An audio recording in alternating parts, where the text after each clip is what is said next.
Book 6 begins with this most extraordinary passage on Narad, Hmm. and it describes his descent from the heavens and how he is singing and how his song changes when he nears the earth. Okay. So you can begin. Yeah. So book 6, the Book of Fate, Canto 1, the Word of Fate. In silent bounds, bordering the mortal's plain, crossing a wide expanse of brilliant peace, Narad, the heavenly sage from paradise, came chanting through the large and lustrous air.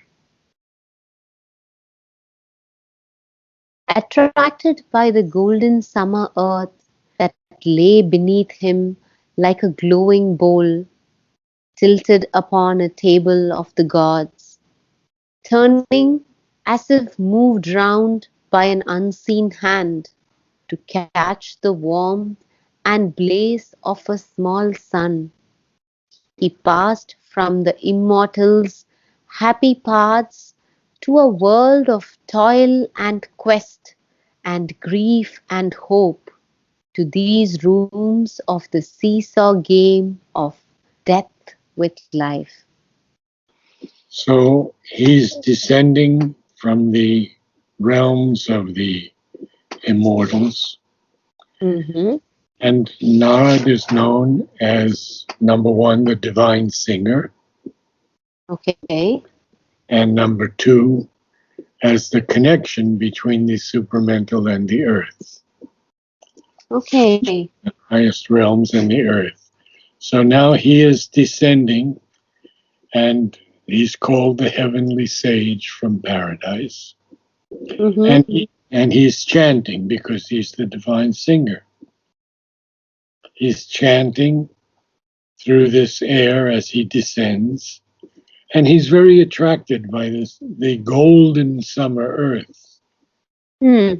And it lays beneath him like a glowing bowl. He sees the earth as the astronauts have seen it from space. Hmm. And, and the earth is turning around as if moved by an unseen hand to catch the warmth and blaze of a small sun. You see how Hmm. the perspective changes so much when we see how the divine looks at earth. Hmm. A small sun, how a sun is a small sun. Yeah. And earth is like turning around as if by an unseen hand to catch that Yeah. warmth and that Of the blaze sun. of the sun, yes. And he passes from the immortals' paths, and now he's entering earth, which is a world of toil and quest and grief, but hope also. Hmm. And Yes. he passes into these rooms of the seesaw game of death with life. So he Hmm. sure tells us that the game of death with life is like being on a seesaw, up and down, up and Hmm. down. Hmm. And now he And carries on. toil means struggle. Toil is struggle, yeah. Toil is hard labor, Hard labor. Okay. yeah. Got it. Across an intangible border of soul space, he passed from mind into material things, amid the inventions of the inconscient self and the workings of a blind somnambulist force. Below him, circling, burned the myriad, how do we pronounce Myriad, that? myriad, myriad, Myriad, myriad, myriad, myriad. myriad We've come sun. across this word before also. At that time also I had this confusion. Myriad, Well, myriad. you're getting you're Your vocabulary is increasing all the time Yes, yes. because of Savitri. Below Okay. him, below him, circling burned the myriad suns. Now, He bore myriad, the myriad. Yeah, like Miriam, myriad, like Miriam, yes, but myriad. Very good. myriad. Myriad. Yeah. Below him, circling burned the myriad suns. He bore the ripples of the etheric sea. A primal air brought the first joy of touch. A secret spirit drew its mighty breath, contracting and expanding this huge world in its formidable circuit through the No, void.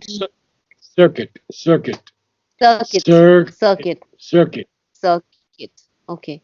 In its formidable circuit through the void, the secret might be the creative fire, The displayed secret its might of the secret might might of, of yeah, the the secret secret might might of the creative fire. the secret might of the creative fire displayed its triple power to build and form, its infinitesimal wave sparks weaving dance, its nebulous units grounding shape and mass, magic foundation and pattern of a world, its radiance bursting into the light of stars. He felt a sap of life, a sap of death, into solid matter's dense communion, plunging and its obscure oneness of forms he shared with a dumb spirit identity. Oh, So quite a it's long a paragraph. Mm. long sentence, yes, a very long Long sentence. sentence, yeah.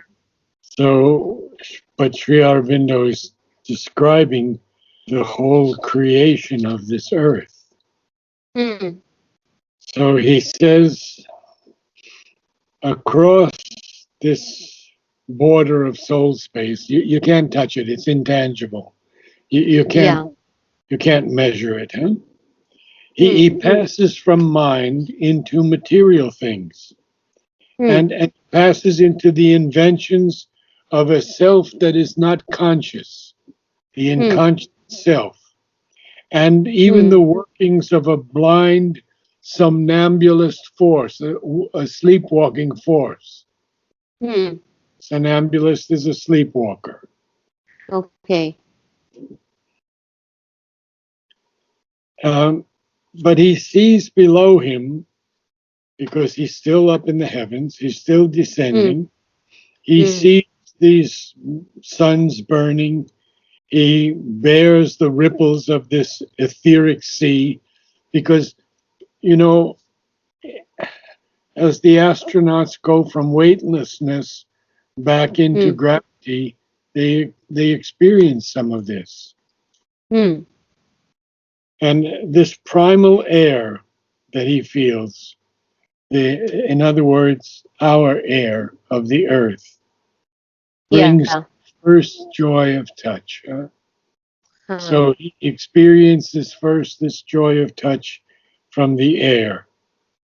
Huh. And then he says that a secret spirit drew its mighty breath, contracting and expanding this huge world in its formidable circuit through the void. So this Hmm. huge world is spinning through the void, through the emptiness. And Hmm. he says then that this secret creative fire is displaying its triple power to build Hmm. and form on the earth, which is a very, very beautiful and very scientific few lines coming next. He says, in that triple power, it's infinitesimal wave sparks weaving dance. So these wave sparks that are building form and building the world, its nebulous, unclear units that ground shape and mass are Hmm. all the magic foundation and the pattern of our world. And then he says, its radiance bursting into the light of stars, the radiance of the earth that bursts into the light of stars. And in that radiance, he feels a sap of life and a sap of death. He has never known death before because he's an immortal. Hmm. So now he feels it in the earth. He feels all of these wave sparks. He feels this nebulous units that ground that make possible shape and mass, and they are Hmm. the magic foundation and the pattern of our world.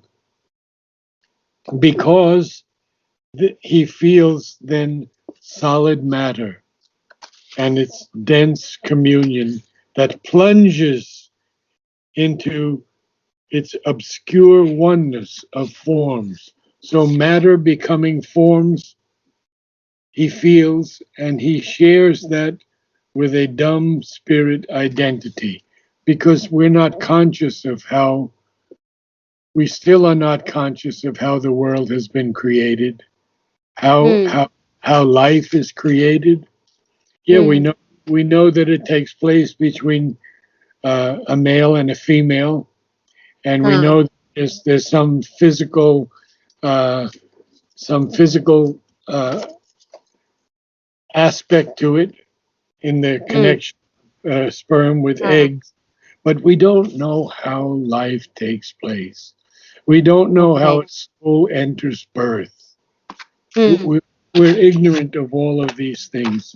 But then he begins to tell us a lot more, Hmm. and you can begin. He beheld the cosmic being at his task. His eyes measured the spaces, gauged the depths. His inner gaze, the movements of the soul. He saw the eternal labor of the gods and looked upon the life of beasts and men.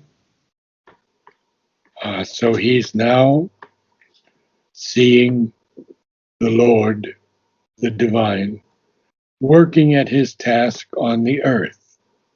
Hmm. And his eyes are looking at the different spaces and the different depths, but his inner gaze, because he's the divine uh, representative from the heavens, the divine singer, his Hmm. inner gaze sees the movements of the soul. Hmm.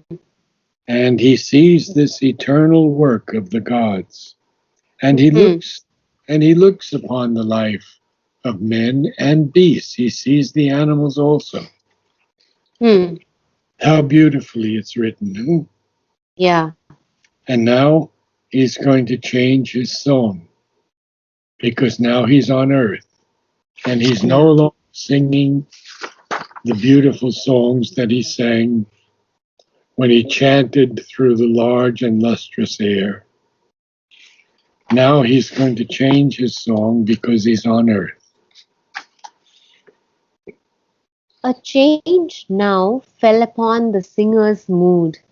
A rapture and a pathos moved his voice. He sang no more of light that never wanes, and oneness and pure everlasting bliss. He sang no more the deathless heart of love. His chant was a hymn of ignorance and fate. He sang the name of Vishnu and the birth and joy and passion of the mystic world, and how the stars were made and life began, and the mute regions stirred with the throb of a soul. Because he's the divine, he can see that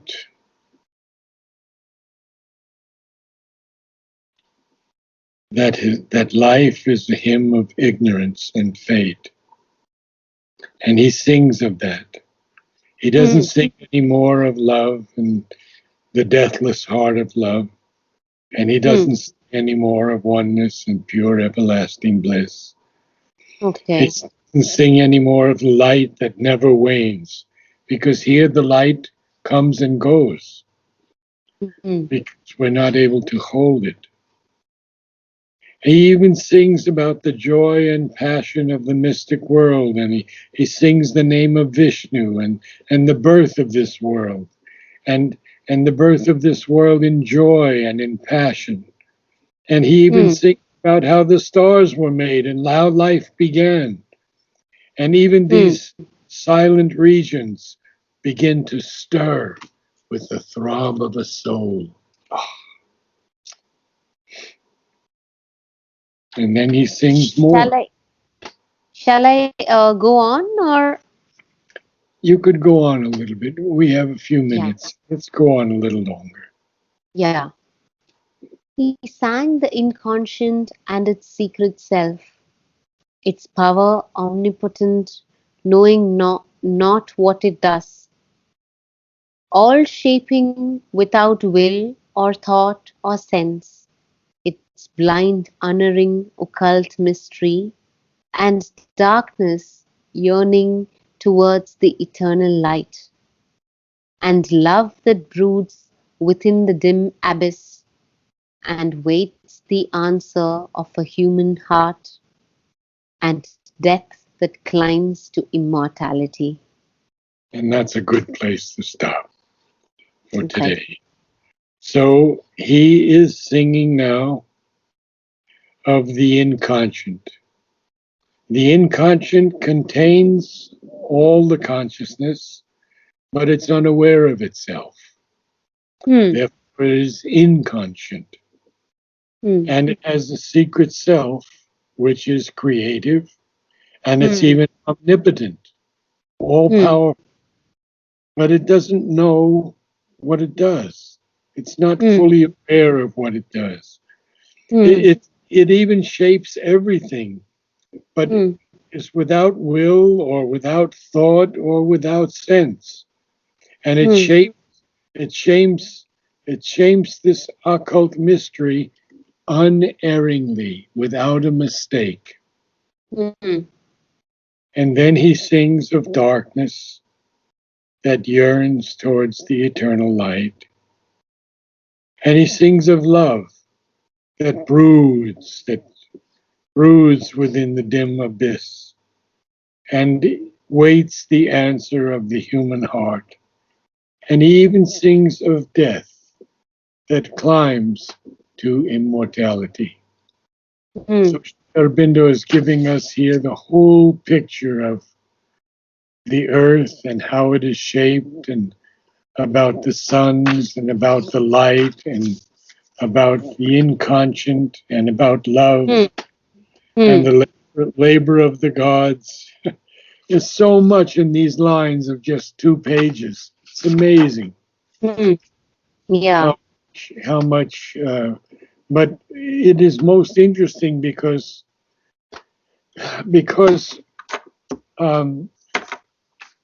if Narad did not have this connection with the earth and the heaven, then there wouldn't be the possibility of our growing into a divine life. He brings down this connection. And of course, Aswapati does too when he calls down Savitri. And Savitri is the one who finally resolves everything. But here, Narad, he's a friend of humanity, and he loves humanity, and so he's come down to visit the king and the queen in their palace in Madra. And so on Monday we will learn much more about when he visits them and what he sings to them about it, because he sings to them also. He's a singer. He's the divine singer. So he's going to sing to them. And It is so beautiful.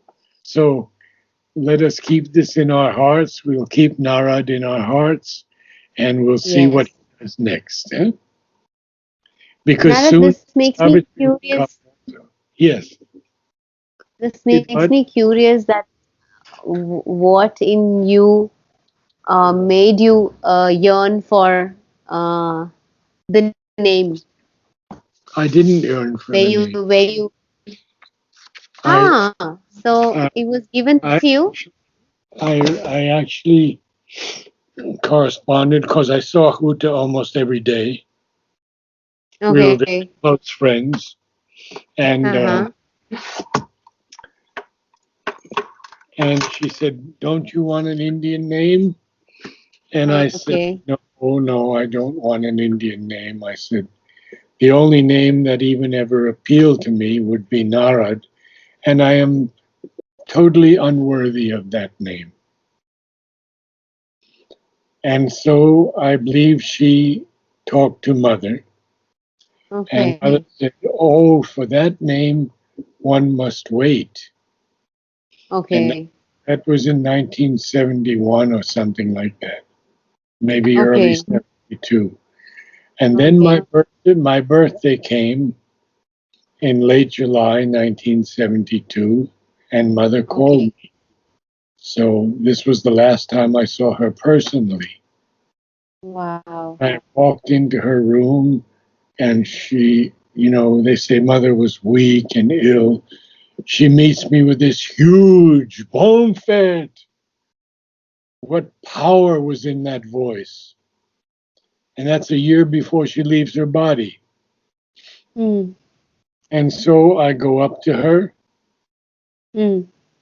and I put my head on her feet, and then I lift my head up and she hands me the card. And it was a time when we were reading every quarter in the bulletin how Mother was working on her body, on Mm. transforming her body. So Mm. I didn't want to take up her time. So Mm. I put my head on her feet, and I was going to get up to leave, and Mother says to me, "Look at your card." So then I had to open my card, and there was the old name Richard and the new name Narad in her own hand, Oh, in her handwriting. That was wow. her birthday gift to me on July 29th, 1972. Wow. And she left 14 months later. Mm. Wow. So much she has given me. So when people ask me, "What do you feel about it?" I say, it's the greatest blessing I could ever have been given, and at the same time, the greatest challenge. Mm. Okay. Okay, Okay. good reading today, very good reading. Yes, I also felt so. I was quite, Yeah, it was quite in a flow. yeah. And quite a bit we covered today. Couple of, you what? We covered quite a bit. Yes, we did. And it's not difficult to read, and you got a couple of new words also. Yes, yes. Wonderful. Okay, my love to you. Yes. Bye. Thank you. Namaste, Narad. Thank you so much.